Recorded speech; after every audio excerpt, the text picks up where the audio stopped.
राज्यातील व आपल्या भागातील नवनवीन बातम्या पाहण्यासाठी SM9 न्यूज मराठी या चॅनलला लाईक करा, सबस्क्राईब करा आणि शेअर करायला विसरू नका। जिल्हा परिषद पंचायत समितीच्या निवडणुका झाल्या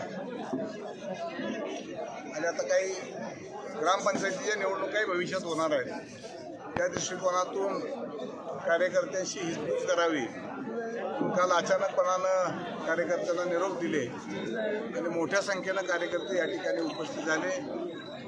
झालेल्या निवडणुकीचं आत्मपरीक्षण आणि आढावा आणि होणाऱ्या भविष्यकाळातल्या निवडणुका आहेत त्या दृष्टीने आपली काय रणनीती ठरवावी हा हेतू या बैठकीच्या निमित्तानं होता आणि तेवढ्यासाठीची बैठक बोलवली। कार्यकर्त्यामध्ये काय नाराजी दिसते याबद्दल काय सांगतो? कार्यकर्त्यांच्या भावना आहेत, वेगवेगळ्या पद्धतीने त्यांनी इथं मांडलेल्या आहेत आणि मलाही काही गोष्टीचं आत्मपरीक्षण करायची गरज आहे, काही दुरुस्त करायची गरज आहे आणि भविष्य काळामध्ये त्या निश्चितपणानं करण्याचा मी प्रयत्न करेन की जेणेकरून आपल्या बरोबरची सगळी माणसं कशी आपल्याबरोबर राहतील अशा पद्धतीनं काही कार्यपद्धती थोडीशी बदलावी लागली तर त्याचाही विचार आम्ही गांभीर्याने घेऊ। पंचायत समितीचं गणित कसं असेल?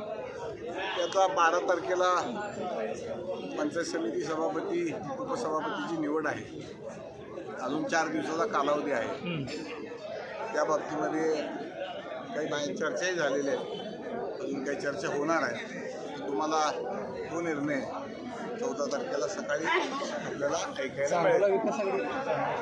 शेकापसोबत 14 तारखेला माझा निर्णय, अजून 4 दिवसाचा कालावधी आहे, अजून चर्चा आहे, अजून काय मला याला बोलायचं आहे, आमच्याबरोबर काय बैठक घ्यायची त्या झाल्यानंतर 14 तारखेला सकाळी आमचा